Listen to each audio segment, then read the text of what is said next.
Good morning po sa ating lahat sa mapagpalang araw po. Yan sa karangalan sa ating official YouTube channel, and paki-subscribe po ng ating official YouTube channel. Yan sa mga nagpa-follow sa aking TikTok account. Thank you so much sa mga viewers natin sa TikTok account. 100,000 viewers na tayo sa TikTok account. Sana madagdagan pa sa YouTube channel natin 2,000 followers na tayo mahigit po so yan nakaraan na taon ay naging invisible tayo, pero ngayon sigla ang katawan natin, wala tayong problema, walang pagsubok sa buhay na dumarating, and kung may dumarating man ng mga pagsubok ay pinaghahandaan yan mga kalingap. So yan, shoutout muna po Idol Kuya Bal Santos Matubang, and Kalingap Rob, Ate Eda Vlogs, and kay Caprondi, Rich Falcon TV, kay Dread Official, Aljus Eagle TV, Rich Falcon TV, at Rich Vlog. Sa lahat rin po na nagmamahal sa akin, sumusuporta. Kay Laura Birakit, shoutout po. Yan, sa lahat rin po ng mga sinashoutout ko, maraming salamat sa mga charity vlogger ng buong Pilipinas. Yan yung pangarap ko sa buhay ko na matutupad na maging isang charity vlogger na Cam Norte. So kung po mga kalingap, pagdating ng time na nag-boom yung channel ko, lumakas yung views, and titistingan ko po yung sarili ko, ano po yung kakayanan ko, and focus muna sa vlogging, focus po ako ngayon sa vlogging. And pag uwi ko ng Bicol, yung pong gagawin ko, magbablog po ako, and wala pa po akong isasama dito, magiging temporary muna po ako, makakasama ni Aljus Eagle TV o kaya ni Rich Falcon TV. Hindi po naman po ito sa yun po, pansamantala po, gaganapin ko po yung charity ko po, kasi yung channel ko po ay natutulog na, wala na pong views, walang views o wala pong lakas. Kaya sana pagdating natin ng Bicol, wala nang problema, lipas na mga pagsubok sa buhay, wala na po kalungkutan, wala na rin po, kasi makikasama ko na po ang pamilya ko po. Mas masaya talaga yung buong pamilya, kasi po pag wala malayo sa isa, malayo-layo ang isa't isa, ay walang pagmamahal, pagbibigayan. So thank you so much sa mga tao nagmamahal sa akin. Ayan, thank you so much.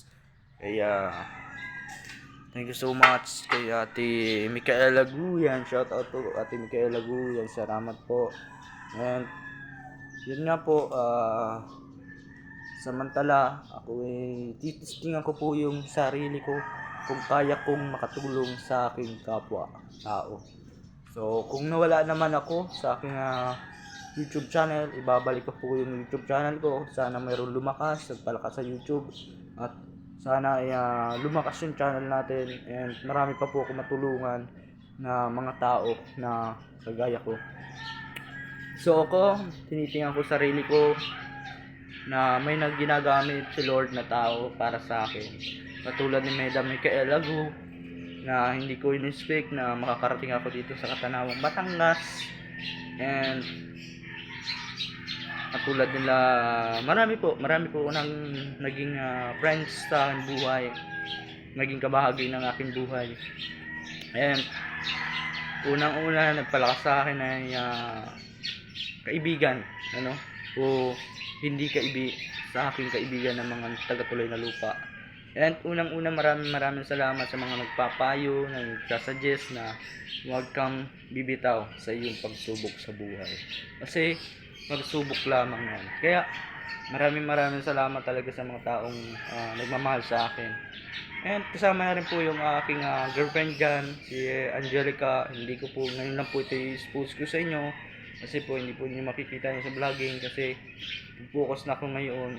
Yan, unang-una ay kay Angelica, kasi naman yung pumasok sa aking isipan, sa aking problema, hindi ako binitawan, Hindi ako binitawan.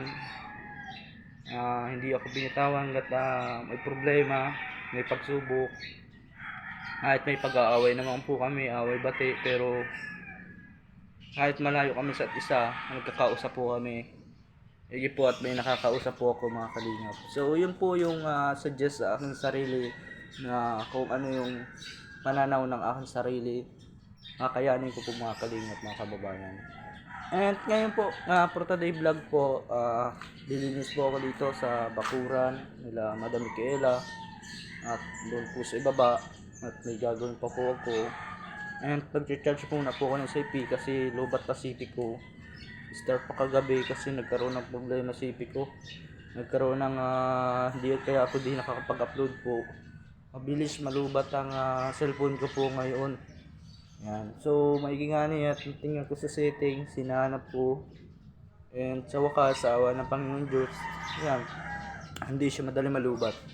And maraming salamat po, and big shoutout po kay Kuya Bal Santos Matubang and Kalinga Prab, Ate Eda Vlog, sa lahat na po nagmamahal sa akin, sumusuporta, mga OFW nang nagpapalakas sa akin, ay lahat na mga kaibigan ko na nagmahal sa akin, ng mga amo ko, sa lahat ng hindi ko na po kayang isa-isahin, Kay Jason Callis pala po, shoutout po kay Jason Callis, yan.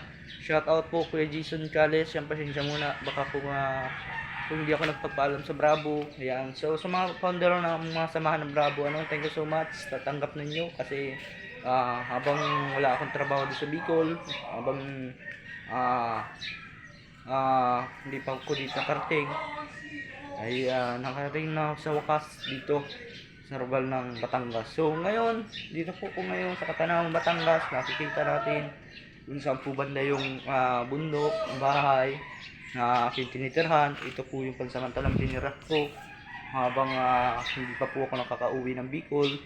And thank you so much po kasi sa bakasyon ko po sa tinagal-tagal, marami ako na kilalang tao at tulad nila Madam Micaela Go. Kasi lang ako po makalingap, hindi po ako less sa tao pag pinandito sa ibang lugar. So yun lang po, and God bless, mabuhay. Thank you so much sa inyong lahat.